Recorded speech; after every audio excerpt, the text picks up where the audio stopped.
fresh page for nature. And as much as I hate to think about it, my cat Clyde may very well think I'm her mother. At least that's one contemporary theory being offered to explain why cats like people, and occasionally even show them affection. The theory goes something like this. Wild cats are solitary animals once they leave their mother and siblings, with the single exception of the lion. But kittens, even wild kittens, are capable of sociability. So, according to the theory, we humans extend a growing kitten's period of social tolerance into adulthood by providing food, shelter, physical closeness, and affection. All this sustains the closest relationship the solitary cat is capable of, that between kitten and mother. And we, therefore, become surrogate mothers. Well, the cat's always been a mysterious and fascinating figure. And this time on Nature, we'll try to unravel at least some of those mysteries.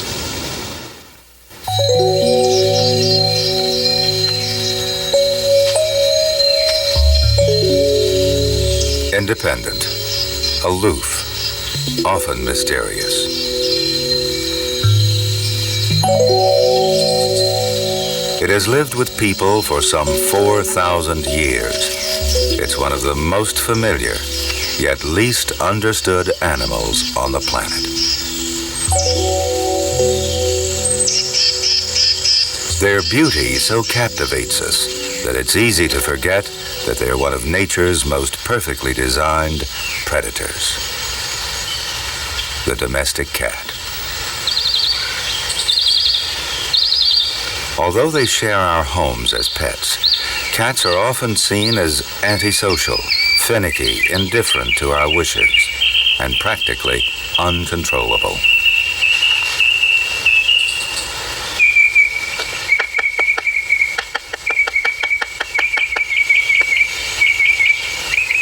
With this reputation, it's surprising that the cat is vying with the dog to become America's #1 pet.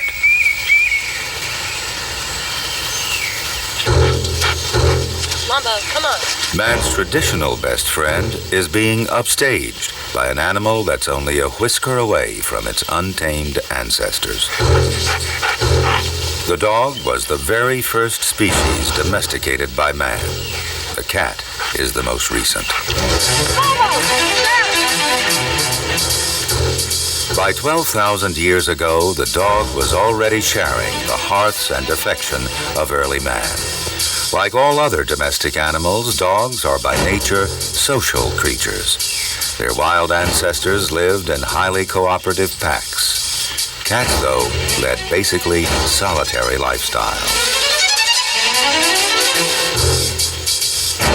So while the dog's wild heritage prepared it for our domination and control, the elusive nature of the cat has always kept it just beyond our reach. And able to survive almost any situation.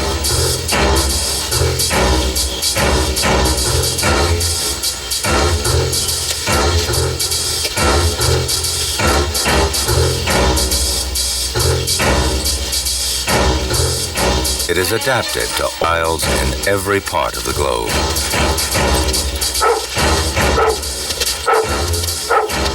Yet to many, it remains the world's most inscrutable animal.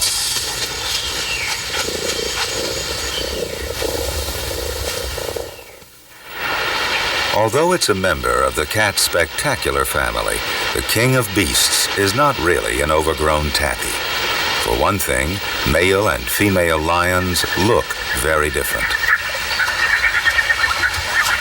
Like all their kind, they're beautifully adapted predators. But lions are the only member of the cat family to live in large social groups, and they cooperate when hunting, a job that falls to the females of a pride. They depend on stealth to stalk their prey, then dash across open ground to seize it with outstretched claws.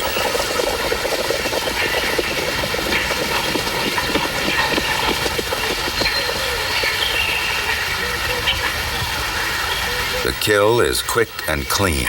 A bite at the nape of the neck severs the spinal cord. Our house cats execute the coup de grace in exactly the same way.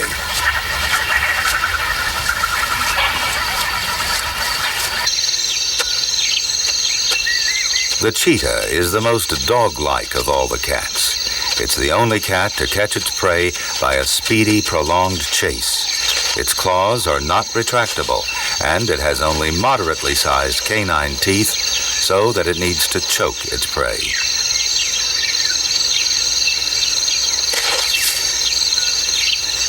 The leopard is a superb tree climber and tremendously powerful for its size. This enables it to carry its prey out of the reach of competitors.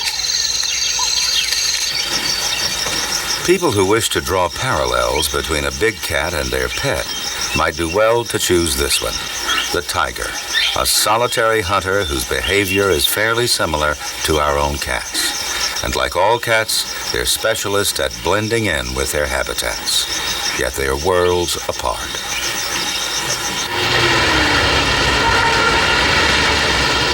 Today, in every corner of America, so familiar we hardly notice them, you find domestic cats. Their popularity is at an all-time high. 56 million now live in 30% of American households. Cats have adapted to such a wide range of lifestyles that it's hard to find agreement even on their basic nature. Are they dedicated, gentle, close companions? Or just casual hangers-on around our homes and lives? Whatever our feelings, they always seem, in essence, creatures of the wild. We may never know whether man first chose the cat as a companion or as a way to control rats and mice. We do know it inspired our awe.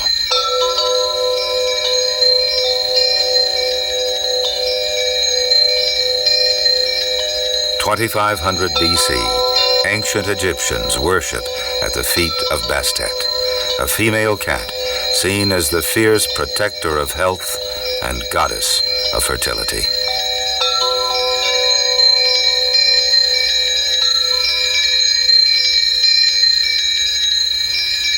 Her form was depicted in all manner of statues in her temples.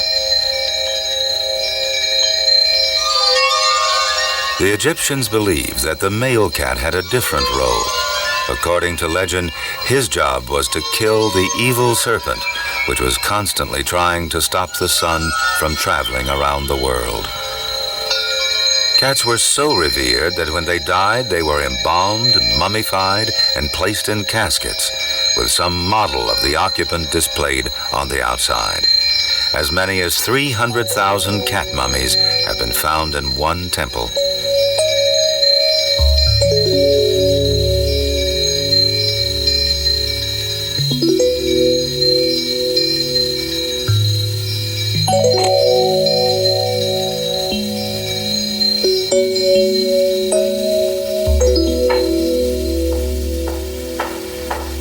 Behind the scenes in museums and universities, studies are going on to discover more about the significance of these mysterious Egyptian temple cats.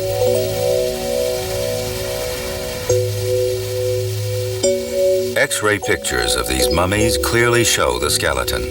Its hind legs and tail have been folded against the belly. The front legs are straight. The shoulders and neck are distinct, and above that, the skull.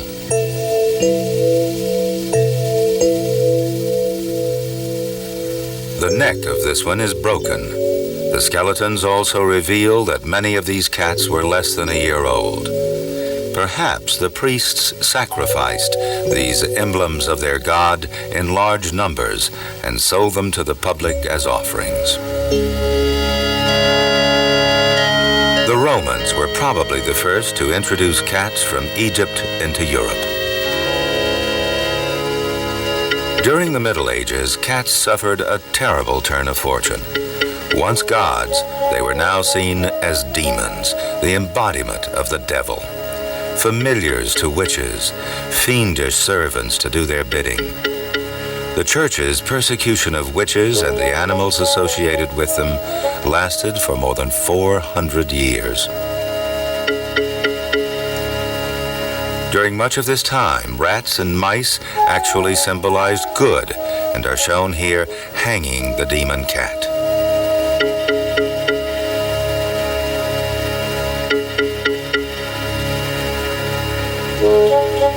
But to some during the 14th century, the cat's unpopular image began to change. When the Black Death sentenced a third of Europe to die, cats were man's natural ally against the black rat, which spread the plague. But witch hunts persisted through the 17th century. It wasn't until the brown rat swept through Europe, feeding on man's food supply, that the cat once again became a welcomed household pet.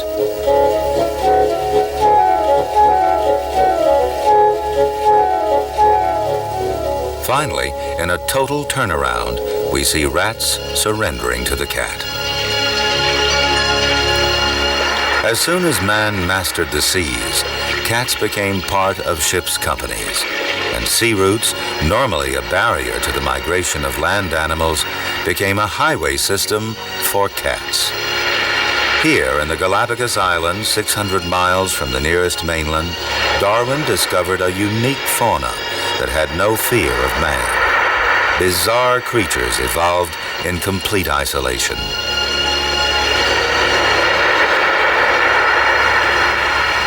Never having known any land predators, they're incredibly tame. Their total lack of fear has left them entirely defenseless against predation. And the land iguana is only one of the species that has been endangered by our seemingly innocent companion. Cats left behind by visiting ships long ago have returned to a totally wild existence. They're lean and wary and have gone back to holding territories, feeding on whatever they can catch. Scientists have found that surprisingly over half their diet is grasshoppers.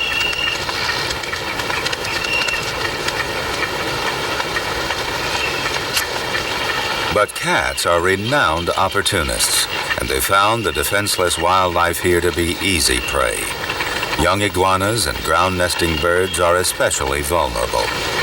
Feral cats are considered perhaps the greatest threat to the native wildlife of these and many other oceanic islands.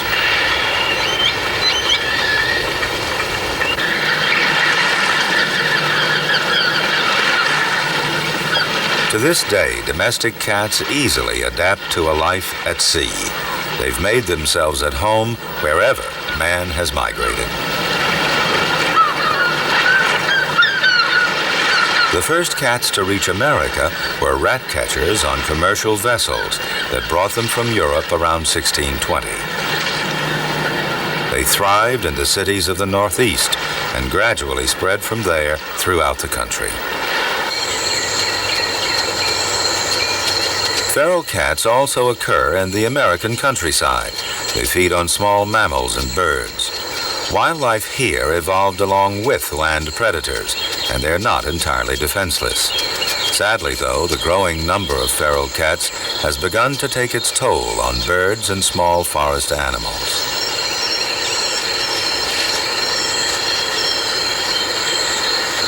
Come on, kitties. Showtime.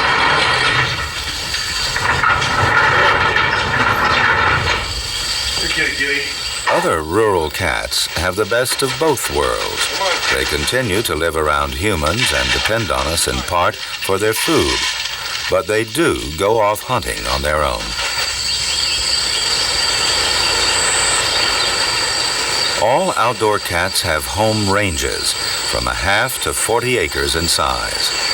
Males have larger ranges than females, and they often overlap. Both males and females mark their home areas. It's one way of telling others of their presence. Cats that follow may stop to sniff the mark, but they don't respond with a mark of their own. cats live in a whole landscape of odors of which we are totally unaware.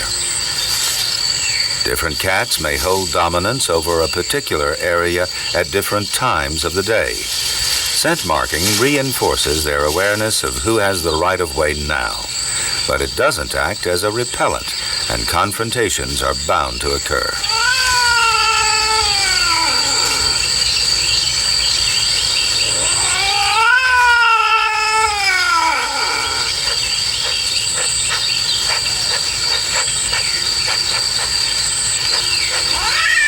Body postures convey moods precisely. Ears flatten back in a defensive threat. Its scent helps identify the combatant. The fur begins to bristle to increase the threat.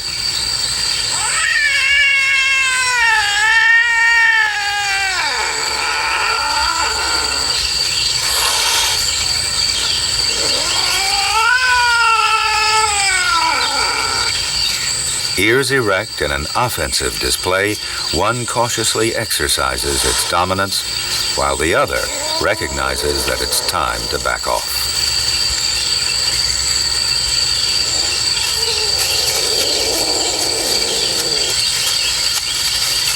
Yet even solitary animals have to come together for mating. This feral female Manx cat is in heat. Her body is producing scents that tell the local males she's ready for mating. The male picks up her scent and follows her. He stays around the female until she's receptive. In more crowded urban locations, he would have to fight off other males at this time to hold on to his position.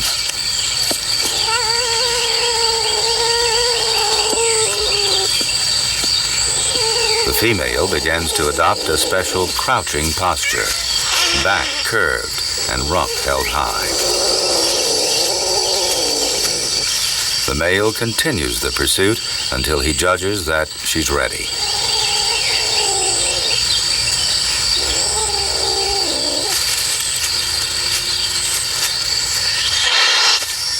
Males are often repelled on their first approach. Female cats exercise considerable choice.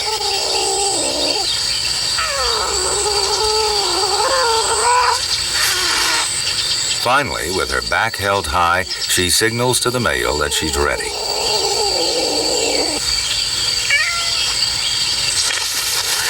The male restrains her by a tight grip on her neck and holds her firmly just behind her front legs. They will keep this position for about 2 minutes, but the actual mating only occurs in the final few seconds.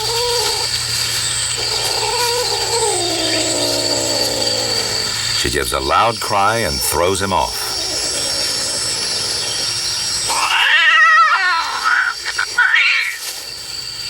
This curious behavior is explained by the tiny spines on the male's penis. Although it's evidently somewhat painful, it's necessary to stimulate ovulation in the female. Then she indulges in a bout of rolling, rubbing, and licking.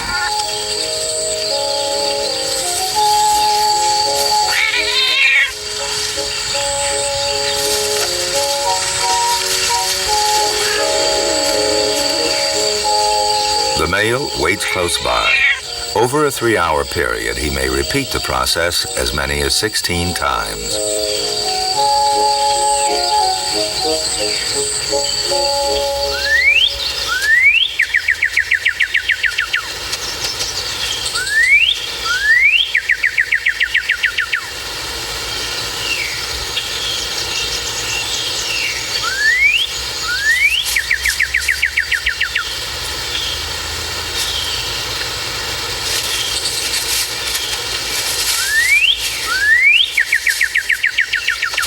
Once away from human influences, domestic cats reveal a repertoire of behavior patterns that closely resemble those of their more awesome cousins.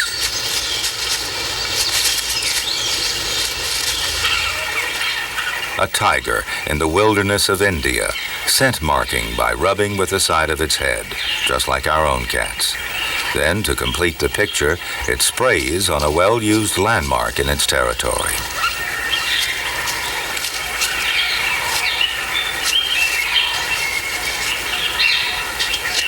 The rubbing records its own identity and condition for all that follow it.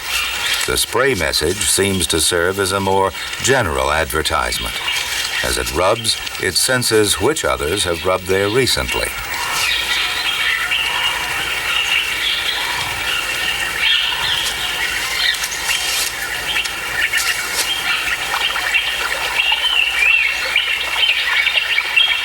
A tiger learns where to find prey, then waits in ambush.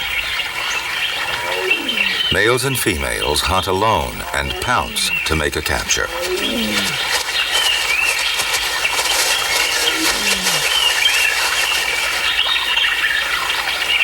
A male looks on while a female, which also operates in this territory, cuts the carcass into pieces with her shearing side teeth before swallowing it in chunks, just like our pets are equipped to do.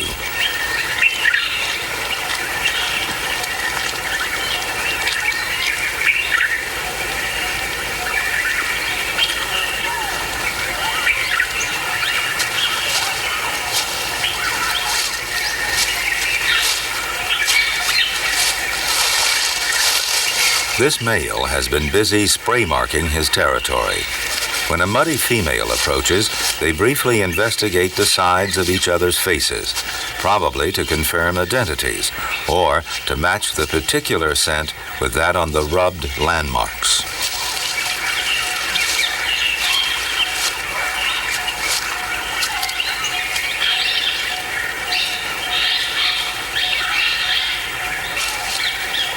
The encounter apparently over, she continues on her way.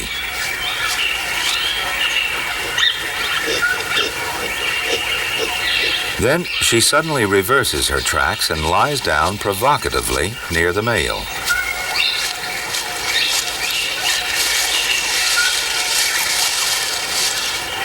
Mating involves the identical neck biting by the male and the subsequent batting off by the female.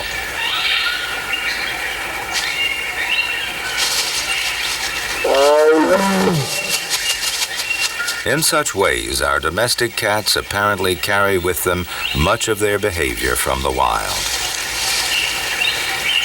Even to the female indulging in a bout of rolling.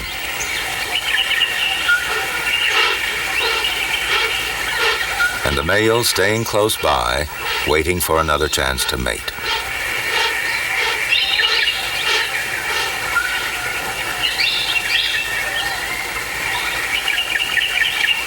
And then there are cats in other jungles.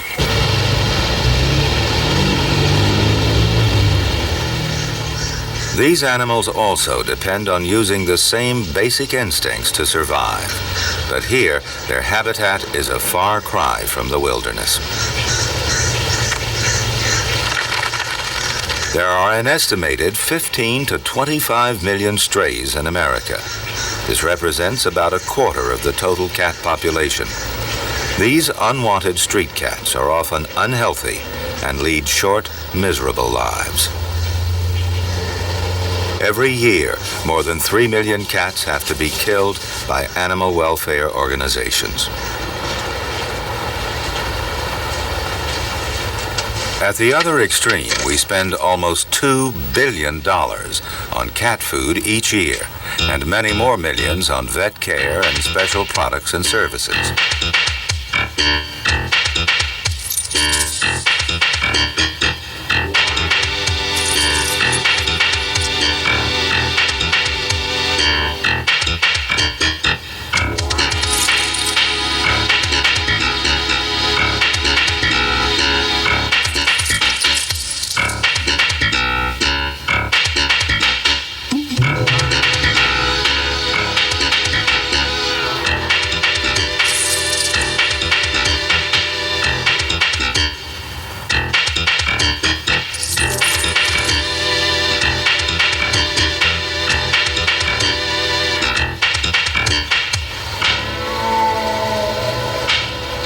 Those that have been rejected by human society survive by scavenging for any leftovers, an all too common sight.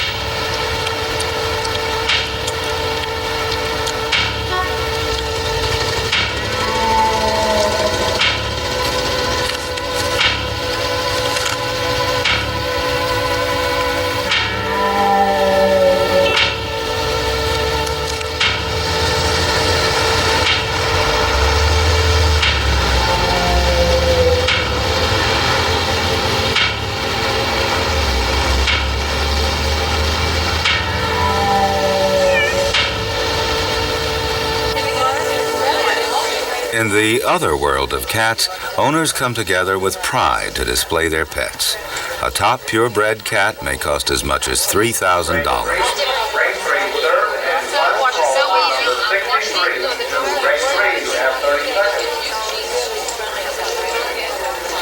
Why? Heavy layered stuff.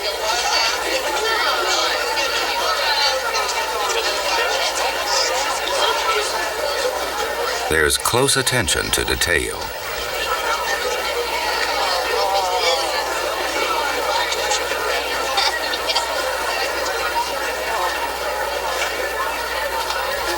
At a typical cat show, you can see more than 30 breeds that are recognized by the Cat Fanciers Association.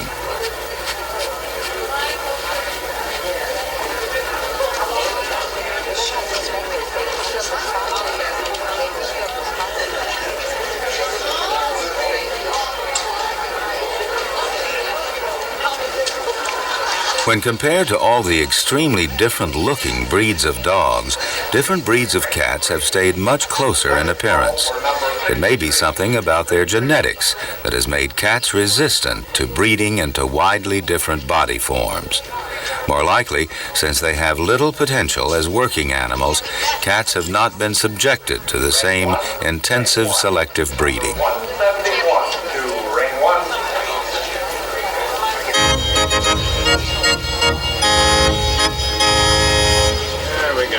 But at this cat show, the title of Queen is awarded to a non-pedigree house cat, presumably on the grounds that with cats, everyone is equally entitled to the description of regal.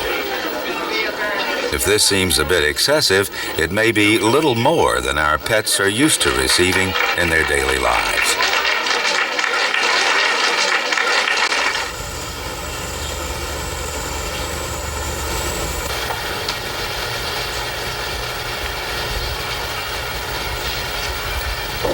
Cats have their own ways of demanding and getting attention and manipulating our behavior to match their wishes. But when a cat rubs you, it may not be showing affection. It's said that only when it rubs you with its forehead and nose is it recognizing you as a member of its cat family. All the other places that a cat normally uses to rub with, like the sides of its head and mouth, its flank, or even with its tail, are simply to mark you with one of its personalized scents. As well as demanding attention, it's probably claiming you as part of its territory, even though it may not always be the most convenient time.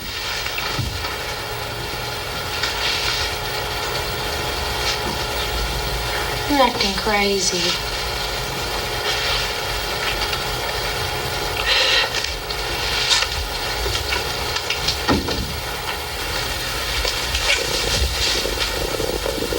When this cat rubs on the edge of a table, it's clearly not passionate about the wooden legs, but is simply marking it with its odors. Since most cat owners have more than one cat, each will stake its claim to share the territory.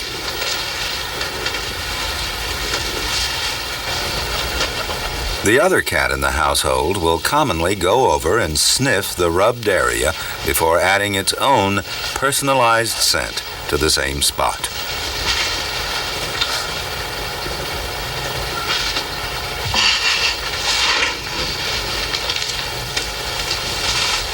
This house cat is sharpening its claws, or so it appears. But this animal had its claws removed as a kitten. The fact that it continues to rub may give us a clue to the significance of this behavior. When a cat scratches a tree, not only is it keeping its retractable claws in top condition, but it's almost certainly putting scent marks from its pads on the roughened surface, as well as leaving a visual marker of its presence. The cat experiences a sensory world that's totally different from our own.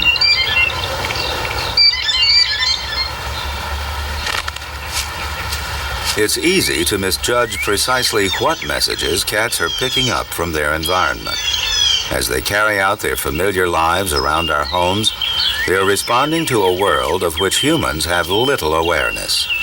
Their seemingly psychic abilities, such as being able to sense the vibrations of coming earthquakes, may be achieved simply by using sensory information we cannot experience. All of it adds to their mysterious image. The hearing of cats is considerably better than humans. They have greater sensitivity and can detect high frequencies several octaves above the limit of our hearing.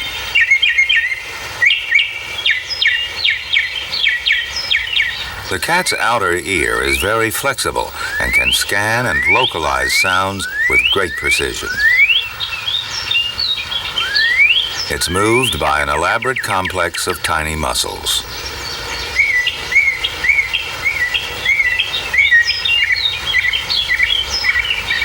A cat's keen sense of smell provides a wealth of information that is intensified by the special organ in the roof of the mouth. A cat's pupil can occupy the whole of the eye, or can contract into a vertical slit, allowing it to see in almost any light condition. They've sacrificed color vision for extra sensitivity in low light. They can detect blues and yellows, but can't really distinguish red. With this array of senses, cats are well equipped for survival. But pampered pets cannot automatically become accomplished hunters. Only experience, from early kittenhood, can prepare them for life on their own.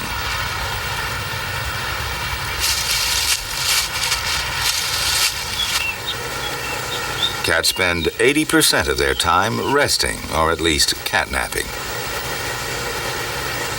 By monitoring their brain waves, we know that they first enter a phase of light sleep, lasting 20 to 40 minutes. During this time, they will readily open their eyes at the slightest disturbance. Then they finally go totally limp, and their third eyelid closes in from the side as they enter another world. Like humans, their brainwave pattern suggests that cats dream. Sometimes their muscles start to twitch as if hunting. Perhaps they're dreaming of a situation like this. Good news. Putting in all that overtime, so you don't.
The cat first twists the front end of its body downward, quickly followed by the rear.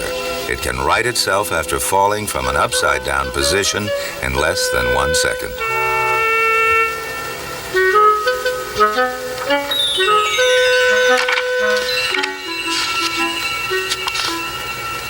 Cats drink in a very special way.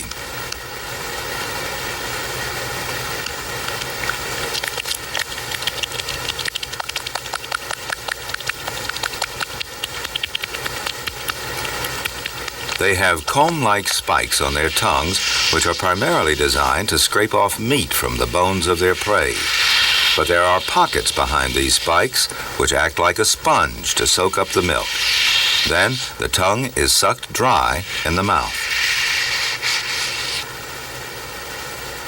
When a cat cleans itself, it uses that same rough surface to comb and lubricate its fur.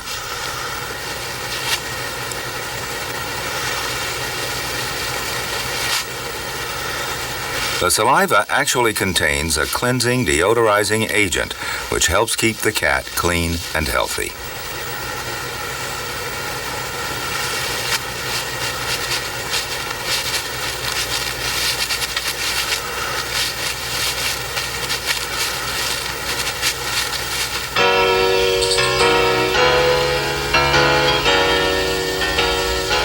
This motel in Florida plays host to many guests, but there's a resident here too, a calico cat that makes her home base in the storeroom.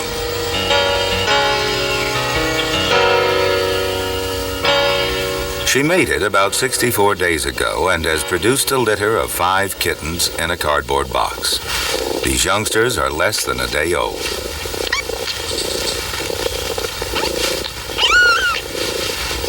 Their eyes won't open for another 6 to 8 days, and their hearing doesn't function until about another week after that. Because they feed exclusively on their mother's milk for the first 5 weeks, and also because they must stay close to her for warmth, these young kittens are equipped with several powerful instincts to help them survive. Initially, their most important senses are smell and touch, as well as temperature awareness. If they move away in the wrong direction, they can recognize by smell where they should be and take steps accordingly. Its sense of smell also helps the kitten identify its own nipple. It will suckle from that one exclusively. Another of the kitten's most crucial skills is to recognize up from down, so that it can always keep its belly downward and be properly positioned to nurse. To be lying on one side is a cause for frantic struggle.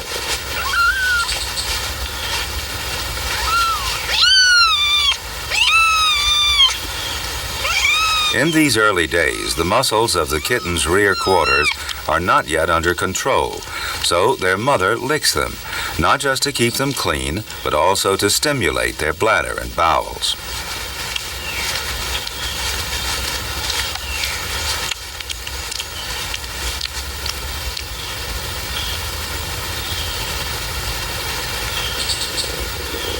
Yet, they will develop quickly from these feeble beginnings. The onset of puberty is just 4 months away.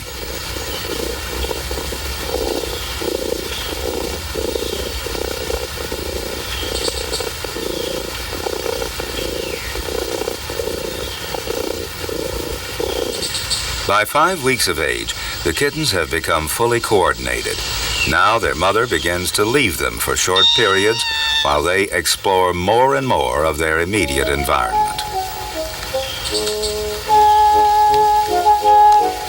They're full of curiosity and learn by watching and imitating their mother, and by playing with each other.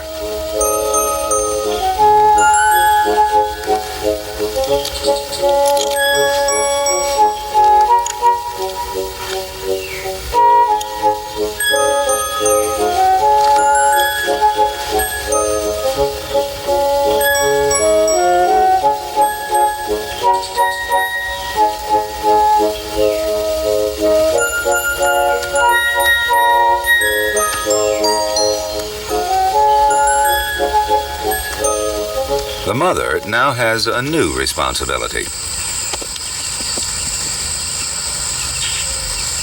As dusk approaches, she leaves her offspring and goes out to hunt. Initially, she kills the prey she catches and takes it back to eat in front of her youngsters. This enables the kittens to recognize it as a food source, and soon they learn to eat with her. As her offspring get older, she changes to catching mice but not killing them, so that she can take them back alive to her kittens.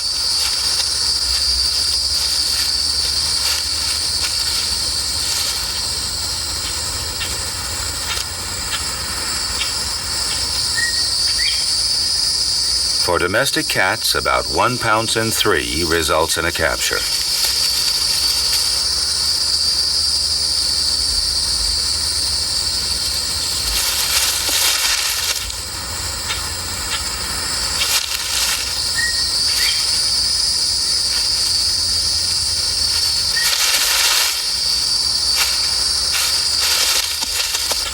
She sets off back to the storeroom to deliver the hapless animal to her brood. She knows that her kittens are ready to begin learning the skills they will need to survive.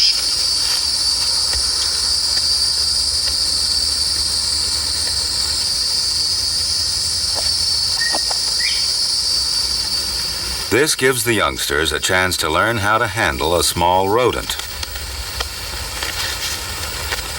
Kittens have no instinctive knowledge of how to kill their prey with a precise neck bite that cuts the spinal cord.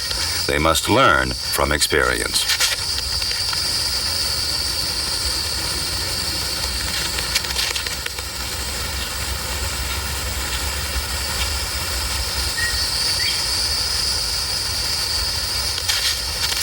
The mother looks on but does not interfere. This may look cute, but it's actually a deadly game.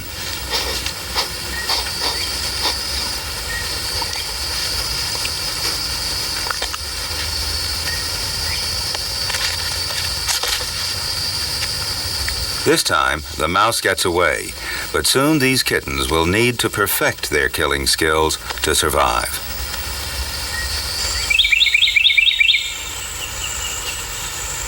In the center of this litter is convincing evidence that cats need experience to learn to view mice as food.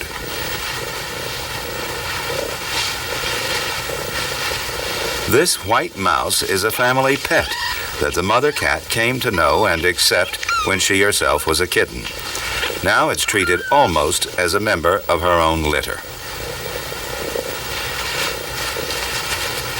Her own instincts are not triggered by the mouse, and it's allowed to be around without provoking more than sleepy curiosity.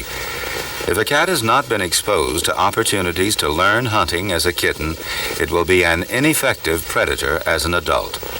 In order to survive in the wild, even big cats, such as lions and tigers, must be taught by their parents to recognize that prey is food.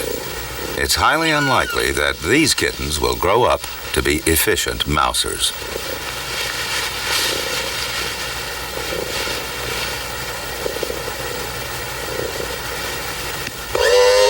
Domestic cats offer innumerable opportunities for the study of animal behavior. Yet surprisingly, very little research has been done. It's almost as if scientists have felt that pets are not worthy of serious study.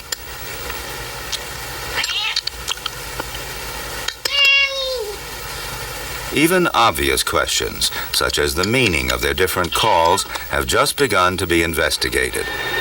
Zoologist Patricia McKinley is in the first stage of work on a cat dictionary. She analyzes their calls with a machine that separates the different frequencies and displays them on a chart.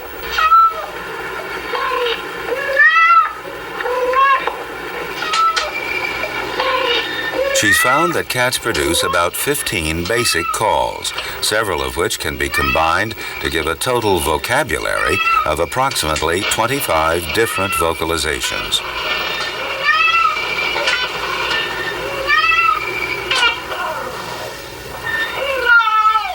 The meow is a composite call made of two different components. The first part, the me sound, is often used alone, and it serves as a friendly greeting call. The ow sound on its own is normally a defensive call, meaning keep your distance. So when a cat meows at you, it's really saying, I'm willing to be friendly, but beware, I've got rights here too. Cats almost always meow at people, and very rarely at other cats.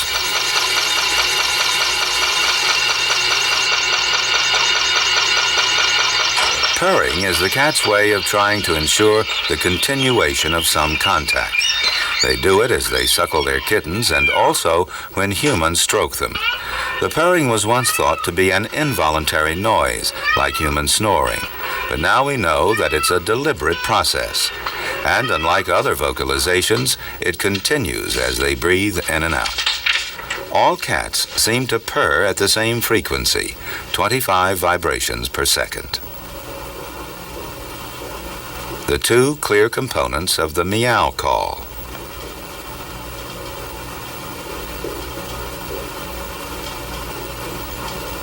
The purr call is nonstop. Only the tone changes.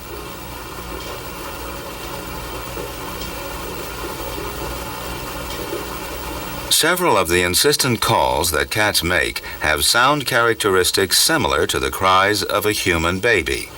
This might explain the contrasts of pleasure and annoyance they can generate in people. Another unstudied aspect of cats is why women in general have a stronger preference for them than men.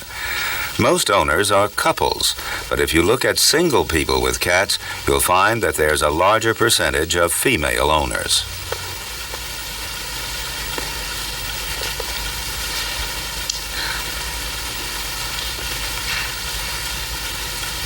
Get away. Come here, David. You know you're not supposed to... Psychologists offer several possible explanations. One is that women typically have less of a need to dominate their pet than men. Anyone who wants a cat to do something on command is likely to be very frustrated.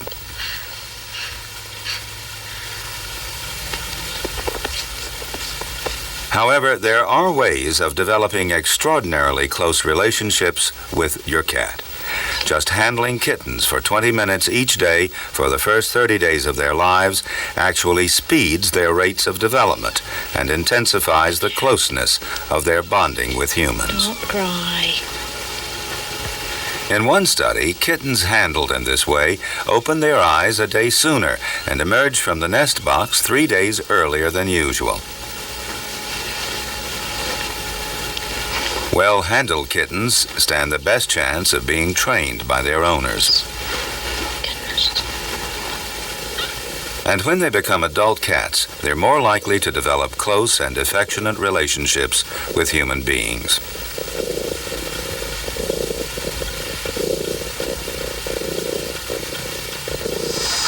This mother cat has been handled extensively since birth. Her kittens have been experiencing the same affectionate daily handling and have developed a close and trusting relationship with their handler, which in this case just happens to be a baboon.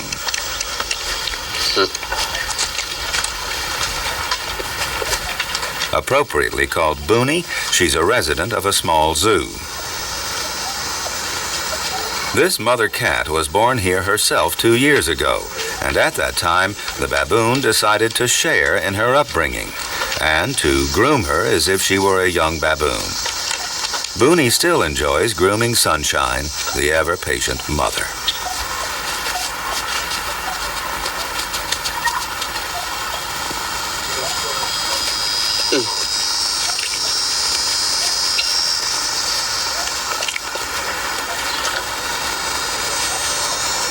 Boonie also shows a strong attraction to the kittens.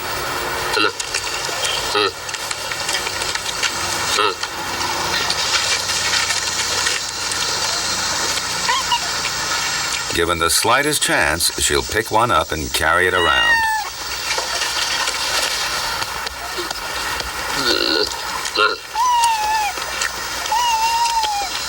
With the daily handling they're getting from birth, it's highly likely these kittens will develop their own attachment to baboons, which will remain with them throughout their lives. Perhaps in a year or two, this one might return to repeat the process.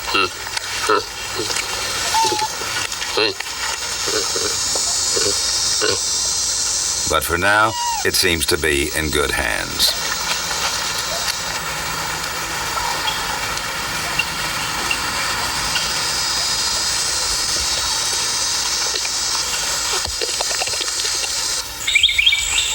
Contrary to popular belief, cats are trainable. This is how a professional goes about it, starting with 4-week-old kittens. Now watch it, take a piece of food here. And I'm holding a leg. The aim here is not to let the kitten use its front paws, so it will learn to sit upright, unaided. Yes, better. See, she's better now. Very good job. As in all animal training, the most important thing is the bond of kindness and consistency on the part of the trainer.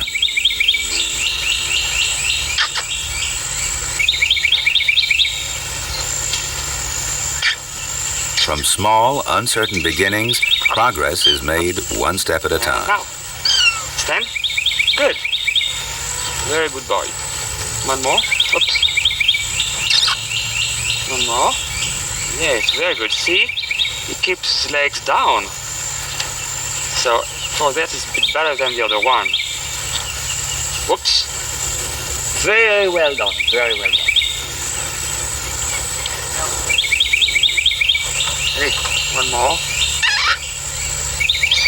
Yes.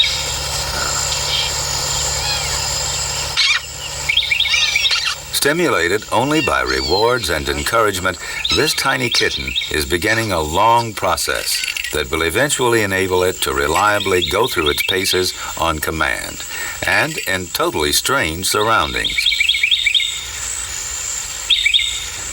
The trainer, Dominique Lefort, is a professional clown who entertains with his cats in a miniature circus act.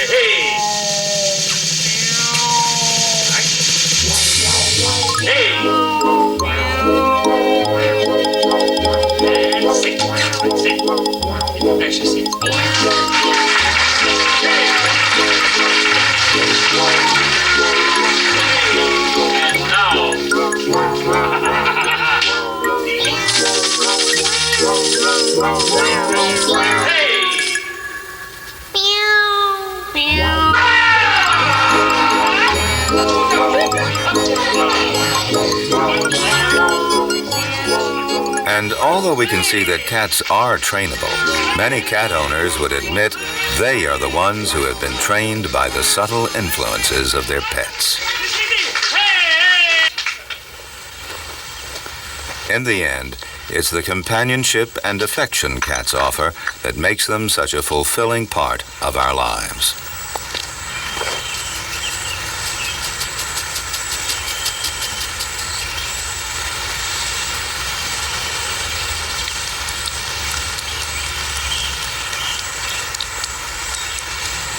Many people also admire their independence, and cats give us something no other pet can match. They provide their owners with a deep-rooted spiritual pleasure that comes from living with an animal that retains so many obvious links with the untamed world of nature.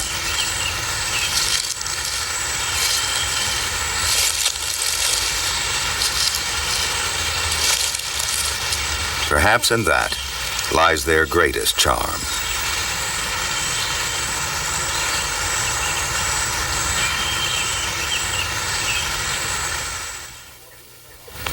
These kittens are orphans from a local adoption agency, aptly called Forgotten Felines. Nationwide, fewer than 1 out of 3 cats in shelters ever find a home with people who will take care of them. The rest will be either put to sleep, become experimental animals in some laboratory, live out deprived lives in a shelter, or escape, go wild, and become both nuisances and health hazards.